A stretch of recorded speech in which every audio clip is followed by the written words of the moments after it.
Marilah berdoa.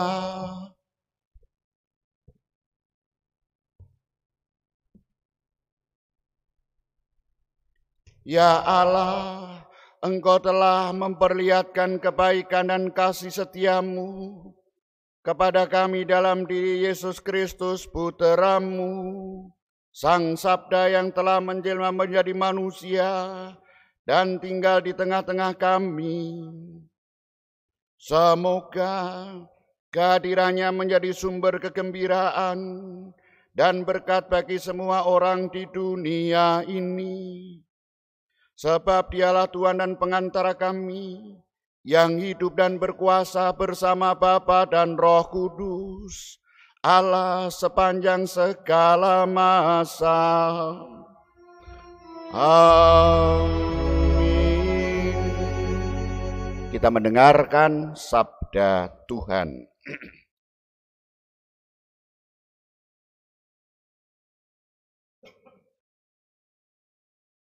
Bacaan dari kitab Yesaya. Oh, betapa indah kelihatan dari puncak bukit-bukit. Kedatangan bentara yang mengabarkan berita damai dan memberitakan kabar baik, yang mengabarkan berita selamat dan berkata kepada Sion, Allahmu meraja. Dengarlah suara orang-orang yang mengawal engkau. Mereka bersorak-sorai serempak. Sebab dengan mata kepala sendiri, mereka melihat bagaimana Tuhan kembali ke Sion. Bergembiralah, bersorak-sorailah bersama-sama, hai reruntuhan Yerusalem. Sebab Tuhan telah menghibur umat-Nya. Ia telah menebus Yerusalem. Tuhan telah menunjukkan tangan-Nya yang kudus di depan mata semua bangsa. Maka segala ujung bumi melihat keselamatan yang datang dari Allah kita. Demikianlah sabda Tuhan.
hadapan wajah Tuhan, karena Ia sudah datang.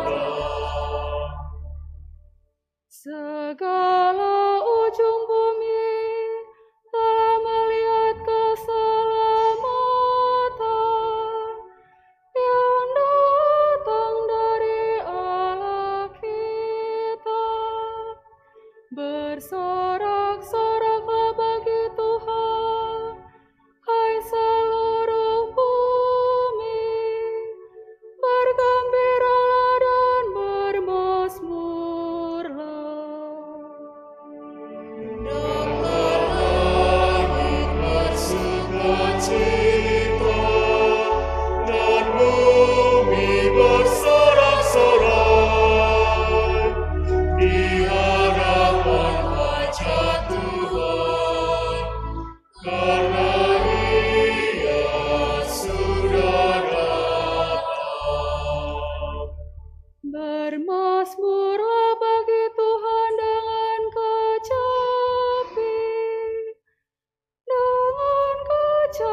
dan lagu merdu, dengan nafiri dan sangkakala yang nyaring. Bersorak-sorailah di hadapan Raja yakni Tuhan. Hendaklah langit bersukacita dan bumi bersorak-sorai di hadapan wajah Tuhan, karena Ia sudah datang.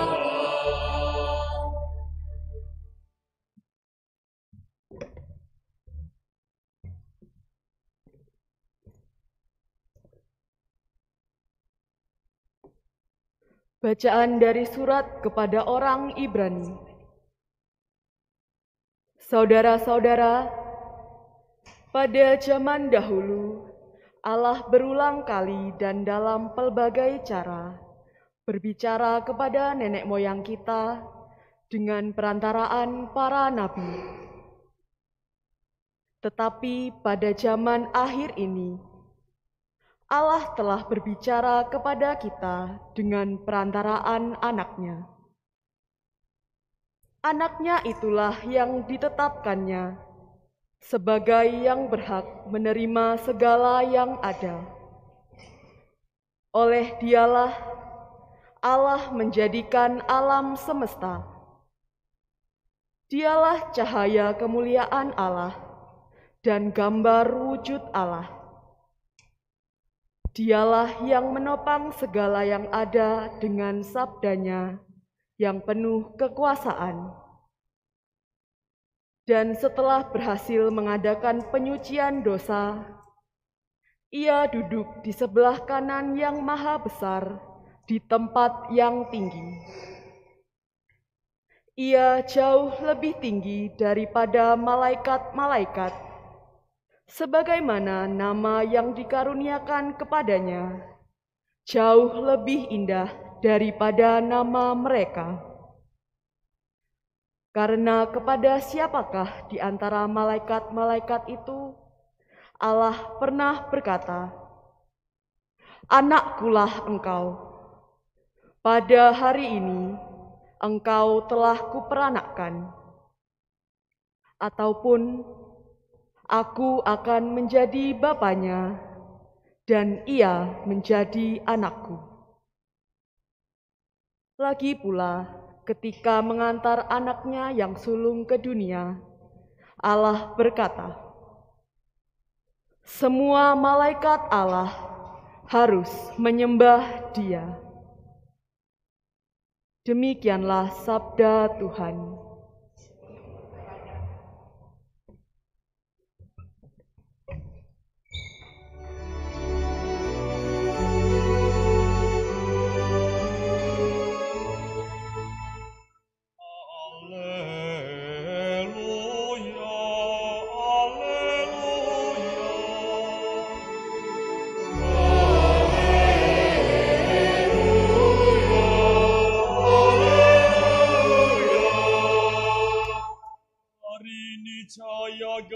Tuhan turun ke dunia, dan fajar suci menyinari kita. Marilah menyembah Tuhan, hai semua bangsa.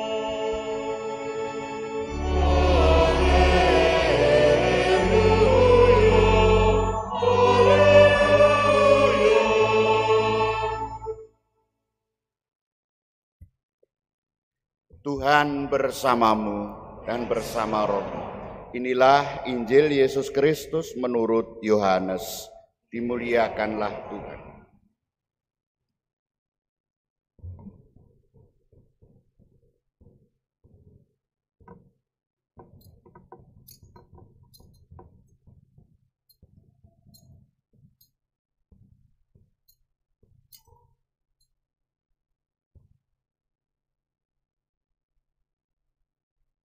Pada mulanya adalah firman, dan firman itu bersama-sama dengan Allah, dan firman itu adalah Allah.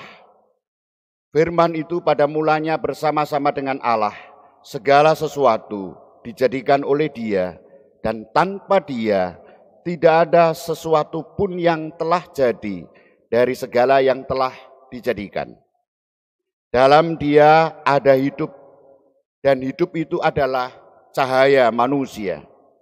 Cahaya itu bersinar di dalam kegelapan, tetapi kegelapan itu tidak menguasainya. Cahaya yang sesungguhnya yang menerangi setiap orang sedang datang ke dalam dunia. Cahaya itu telah ada di dalam dunia, dan dunia dijadikan melalui Dia, tetapi dunia tidak mengenal Dia. Ia datang kepada miliknya, tetapi orang-orang miliknya itu tidak menerima Dia. Namun semua orang yang menerima Dia diberinya kuasa supaya menjadi anak-anak Allah, yaitu mereka yang percaya dalam nama-Nya. Orang-orang yang dilahirkan bukan dari darah atau dari keinginan jasmani, bukan pula oleh keinginan seorang laki-laki, melainkan dari Allah. Firman itu telah menjadi manusia dan tinggal di antara kita.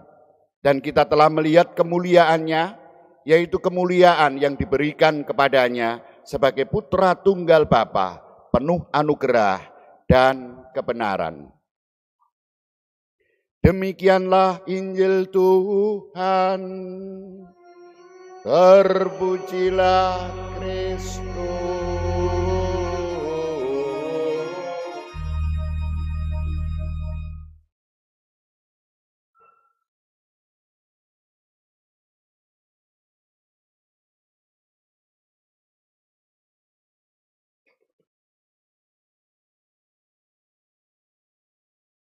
Ada satu hal penting Bapak Ibu dan para saudara yang tidak dipahami atau tidak dimengerti oleh umat Katolik tentang perayaan Natal.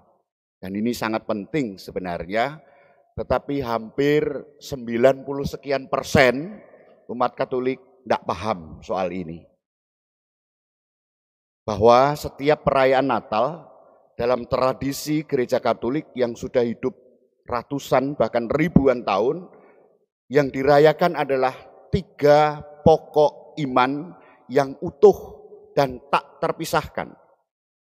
Benar sekali bahwa perayaan Natal itu merupakan kelahiran Tuhan Yesus, Juru Selamat manusia.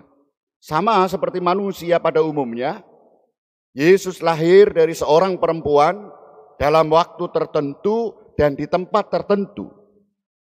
Namun para saudara, jika Natal hanya merayakan kelahiran Yesus di dunia, Yesus tidak ada bedanya dengan manusia lain. Untuk apa? Tidak ada bedanya dia dengan manusia lain. Jika Yesus manusia biasa seperti manusia lainnya, mengapa dia dikenang, dipercaya, dan dihidupi oleh myriadan manusia dari segala penjuru dunia selama ribuan tahun? Mengapa? Kalau dia hanya manusia biasa. Ternyata Yesus tidak hanya lahir di dunia, tetapi juga lahir dan hidup di hati orang-orang yang mengikuti dia, orang-orang beriman. Yesus tidak hanya lahir di dunia sama seperti saya dan para saudara, semua manusia yang lain, tetapi juga lahir dan hidup di hati semua orang beriman.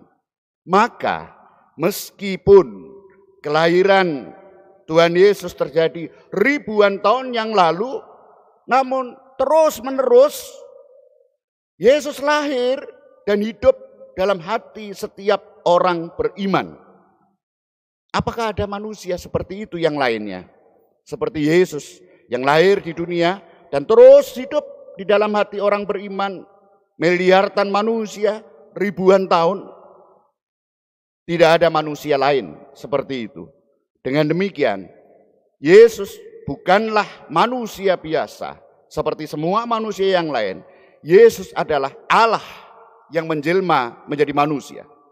Carikan manusia lain seperti Yesus. Kalau ada, sungguh pasti tidak ada. Maka kalau tidak ada manusia lain, dia bukan manusia. Kalau dia manusia, pasti ada yang lain.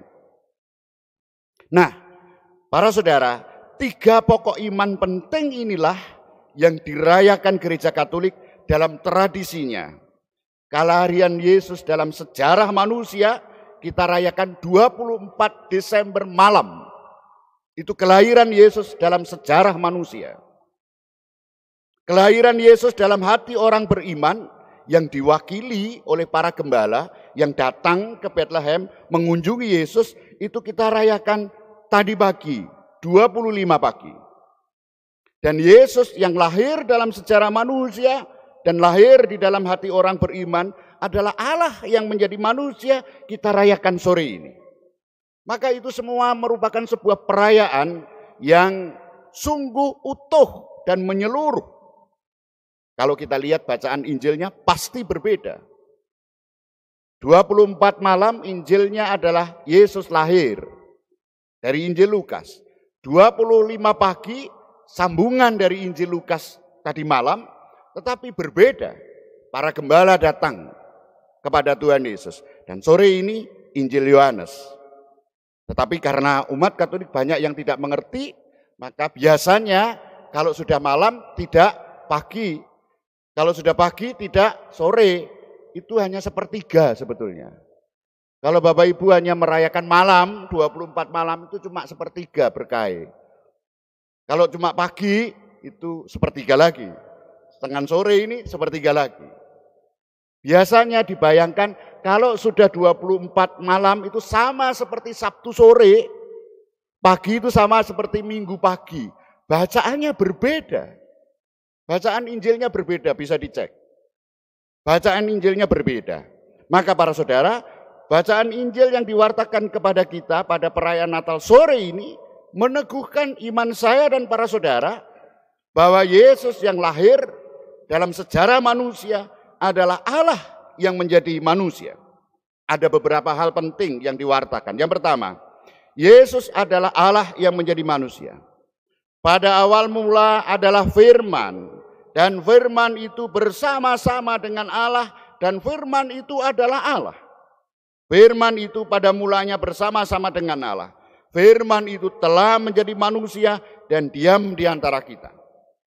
Tuhan Yesus, firman yang menjadi manusia dan diam di antara kita. Itu yang pertama. Yang kedua, Tuhan Yesus adalah Allah yang menjadi manusia, ternyata tidak dikenal oleh manusia, bahkan ditolak oleh manusia. Seluruh hidup Tuhan Yesus ditolak oleh manusia. Terang yang sesungguhnya yang menerangi setiap orang sedang datang ke dalam dunia. Terang itu telah ada di dalam dunia dan dunia dijadikan olehnya, tetapi dunia tidak mengenalnya. Ia datang kepada milik kepunyaannya, tetapi orang-orang kepunyaannya itu tidak menerima. Manusia sebagai milik Allah telah menolak Allah karena lebih suka kegelapan daripada terang. Dan itu nyata dari seluruh hidup Tuhan Yesus, maka dia disalib. Yang ketiga, Meski manusia menolak terang, menolak Allah, namun ada sebagian manusia yang menerimanya, yang percaya kepada Tuhan Yesus, Allah yang menjadi manusia. Maka dalam bacaan Injil tadi diwartakan, tetapi semua orang yang menerimanya diberinya kuasa menjadi anak-anak Allah, yaitu mereka yang percaya dalam namanya. Orang-orang yang diperanakkan bukan dari darah atau dari daging, bukan pula secara jasmani oleh keinginan seorang laki-laki, melainkan dari Allah. Para saudara, sabda ini jelas menunjuk pada kelahiran saya dan para saudara sebagai anak-anak Allah dalam pembaptisan. Dalam pembaptisan, saya dan para saudara dilahirkan kembali sebagai anak-anak Allah. Dan bukan dilahirkan dari darah atau dari daging. Bukan pula oleh keinginan jasmani seorang laki-laki. Maka ini berarti saya dan para saudara yang menerima baptis memiliki martabat ilahi sama seperti Yesus yang dilahirkan dari Allah dan bukan secara jasmani oleh keinginan laki-laki. Maka para saudara, betapa indah dan mengagumkan apa yang kita rayakan dalam peristiwa Natal. Menjadi menarik karena kelahiran memiliki dua aspek yang kita rayakan. Yang pertama, bagi Tuhan Yesus, kelahiran adalah Allah menjadi manusia. Allah turun menjadi manusia, menjadi bagian dari sejarah kita, menjadi bagian dari keluarga kita. Sedangkan bagi saya dan para saudara, dalam pembaptisan, kelahiran, kita diangkat menjadi putra-putri Allah, menjadi bagian dari keluarga Allah. Ketika saya dan para saudara dibaptis, kita menerima tanda meterai kekal yang tak terhapuskan. Maka para saudara, jangan pernah menyangka pembaptisan itu hanya upacara belaka, menjadi anggota sebuah kelompok atau sebuah gereja. Bukan. Meskipun saya ini sudah pindah menjadi mu'alaf ke sana kemari, pindah ke gereja lain, meterai itu tetap ada, tetap tertempel di batin dan jiwa kita. Jangankan pindah, kita mati pun meterai itu tetap ada, karena meterai itu abadi. Para saudara yang terkasih, karena meterai itu tanda abadi. Jangankan meterai kekal yang abadi, keberadaan saya dan para saudara sebagai anak dari ayah dan ibu tidak pernah dapat dihapus. Tidak pernah. Apakah bisa saya sebagai seorang anak, meskipun saya tidak mengakui orang tua saya, dan orang tua saya tidak mengakui saya sebagai anak, tetap tidak terhapus. Saya adalah anakmu Pak, dan saya adalah anakmu Bu. Tidak akan pernah bisa terhapus. Sekalipun mungkin saya dibuang, atau saya diangkat anak menjadi orang lain, tetap saja secara darah, aku anakmu Bu, aku anakmu Pak. Tidak mungkin bisa dihapus. Apalagi ketika saya dan para saudara diangkat menjadi putra Allah dengan meterai kekal. Bapak Ibu dan para saudara, tidak bisa dibayangkan betapa sedihnya orang tua, ayah dan ibu yang kehilangan anaknya. Sangat sedih. Bisa dibayangkan Bapak Ibu sebagai orang tua. Maka sungguh Allah berduka yang mendalam ketika kehilangan salah seorang anaknya yang telah dikuduskan dalam pembaptisan. Mungkin anaknya tidak merasa, tetapi Allah sangat berduka. Para saudara yang terkasih, perayaan Natal ini membawa kita untuk merasakan betapa berharganya kelahiran Tuhan Yesus bagi kita, maka kita rayakan dengan meriah. Ini berarti kita juga menyampaikan syukur dan terima kasih atas kelahiran saya dan para saudara sebagai putra-putri Allah dalam pembaptisan. Berkat Allah senantiasa